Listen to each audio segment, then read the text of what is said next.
ইন্নামাল মুমিনুনাল্লাযীনা ইযা যুকিরাল্লাহ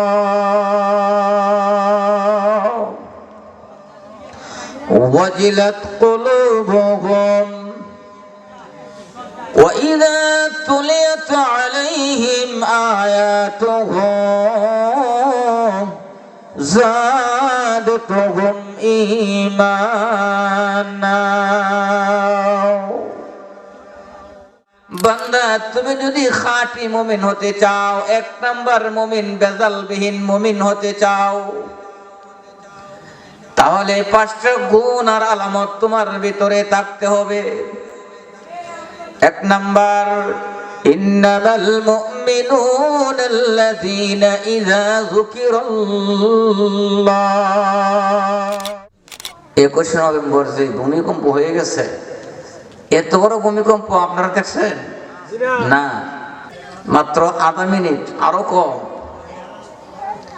এর ভিতরে কত অবস্থা! আমার জীবনে প্রায় 52-51 বছর, এই জীবনে আমি দেখি না এত বড় ভূমিকম্প। এইটার দিকে আর আমরা ঠিক থাকতে পারি না।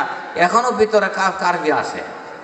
যে কাঁপুনি ভিতরে ঢুকছিল, এটা 3 দিন 4 দিন পর্যন্ত ভিতরের মধ্যে বই ছিল। এই জন্য উলামায়ে কেরাম যে সমাজের মধ্যে থাকবে, এই সমাজের মধ্যে এটা ফেরেক হিসেবে থাকবে।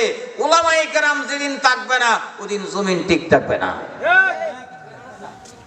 এই জন্য আমি আপনাদেরকে নিয়ে কয়েকটা জরুরি কথা বলবো আজকে। ওয়াজের মন মানসিকতা নাই, মাহফিলও নাই। এই যে মাদ্রাসাটা দিছে, এই মাদ্রাসাটা দেওয়ার পিছনে কতটুকু লাভ হয়েছে এলাকায় জানেন? সূরা আনফালের 2 নাম্বার 3 নাম্বার আয়াত তেলাওয়াত করেছি। এর ভিতর থেকে কিছু কথা, একটা হাদিস পাঠ করছি। আল্লাহ তাআলা এই সূরা আনফালের 2 নাম্বার আয়াতে আমরা যে পরিপূর্ণ মুমিন, আমরা যে খাঁটি মুমিন, এর কিছু আলামত বয়ান করছে। কি বয়ান করছে? আলামত। বলেন বলেন। পুলিশের আলামত আছে না?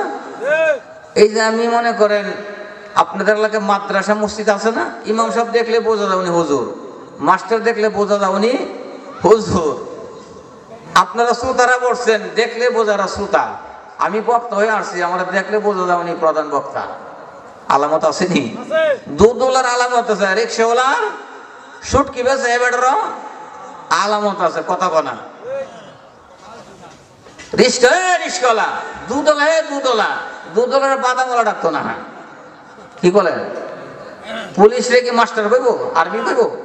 র্যাব রে র্যাব, র্যাব র্যাবের পুলিশ কইতো না, পুলিশ রে র্যাব কইতো না। তা আমি আমরা যে মুমিন, আমি যে মুসলমান, খাঁটি মুমিন, কিছু আলামত দরকার আছে নি? এই 5টা আলামত। কয়টা? 5টা। আয়াতের মধ্যে আল্লাহ বলে, ইন্নামাল মুমিনুনাল্লাযীনা ইযা যুকিরাল্লাহ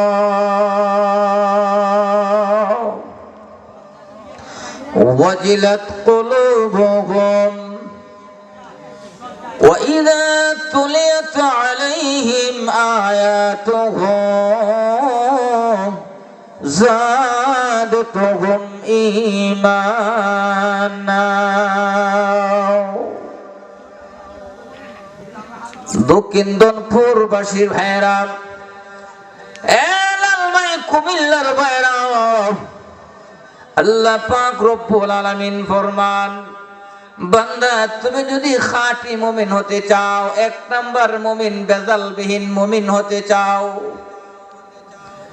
তাহলে 5টা গুণ আর আলামত তোমার ভিতরে থাকতে হবে।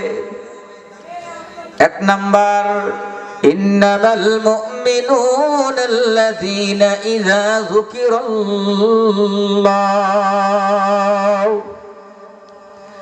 কেবলমাত্র মুমিন, মুত্তাকি মুসলমান তারাই, যখন তার সামনে মাওলা পাকের নাম উচ্চারণ করা হয়, ইযা যুকিরাল্লাহ, যখন আল্লাহর নাম জিকির করা হয়, ওয়াজিলাত কুলুবুহুম, তখন তাদের অন্তরগুলি আল্লাহর ভয়ে কম্পন হয়ে যায়।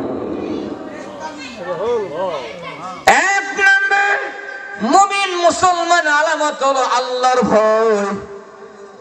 যে অন্তরে আল্লাহর ভয় থাকবে, আল্লাহ ঘোষণা দিলেন উলাইকা হুমুল মুমিনুনা হাক্কান। এ বান্দা, তোর ভিতরে যখন আমার ভয় ঢুকে গেছে, আমি আল্লাহ তোকে সার্টিফিকেট দিলাম, তুই হলে সত্যিকারের মুমিন। সুবহানাল্লাহ বলেন। 2 নাম্বার, ওয়াইযা তুলিয়াত আলাইহিম আয়াতুহু যাদাতুহুম ঈমানা। এ বান্দা, 1 নাম্বার তোমার আলামত হলো আমি আল্লাহর ভয়। 2 নাম্বার আলামত হলো যখন তার সামনে আল্লাহ পাক রব্বুল আলামিনের কোরআনে কারীম কালামে পাক তেলাওয়াত করা হয়, ওয়াইযা তুলিয়াত আলাইহিম আয়াতুহু যাদাতুহুম ঈমানা।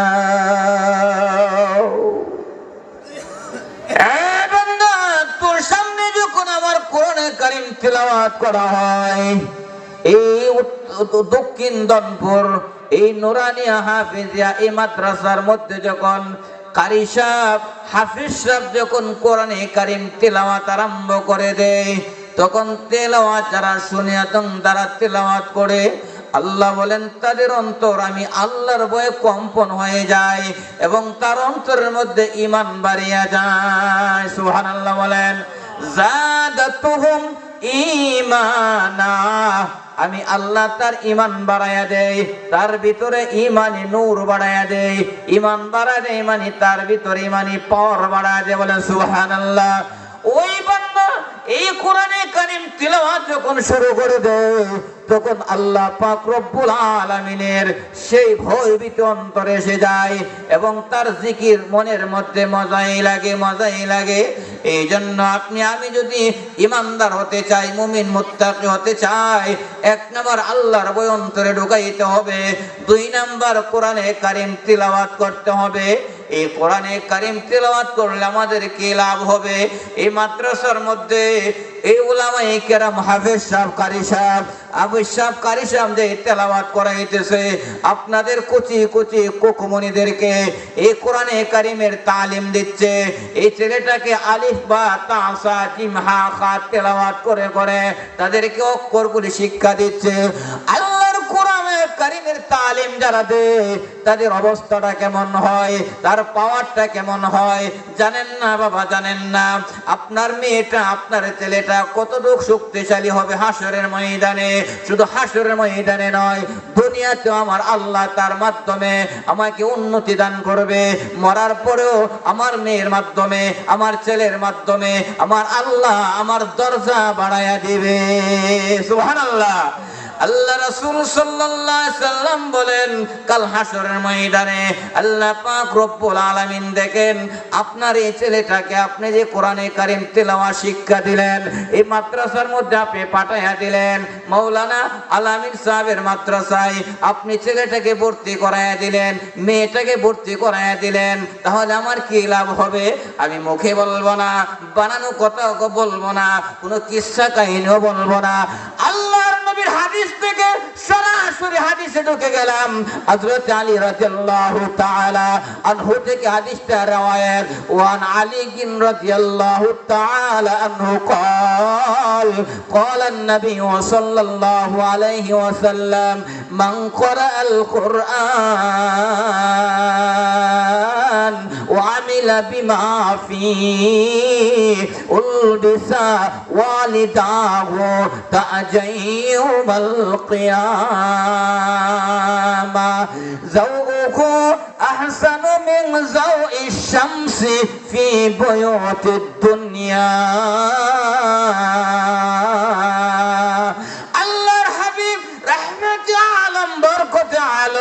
হাদিসের মধ্যে ইরশাদ করেন মান ক্বারাআল কুরআন, যে ব্যক্তি কোরআনে কারীম তেলাওয়াত করবে, যেই মেয়ে, যেই ছেলে, যেই পুরুষ, যেই মহিলা কোরআনে কারীম তেলাওয়াত করবে, পাঠ করবে, ও আমিলা বিমা ফি, এই কোরআনের মধ্যে আমল করবে, কোরআনের মধ্যে যা কিছু আছে মানবে, আমল করবে, তত অনুযায়ী আমল করবে, আল্লাহ পাক রব্বুল আলামিন বলেন এই হাফেজ সাহেবকে, কোরআন পড়নেওয়ালাকে কাল হাসর ময়দানে আল্লাহর নবী বলেন উলবিসা ওয়ালিদাহু তাআজাই ইয়াউমাল কিয়ামাহ।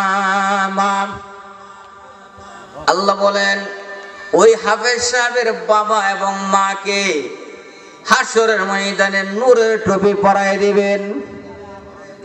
সুবহানাল্লাহ বলবেন না?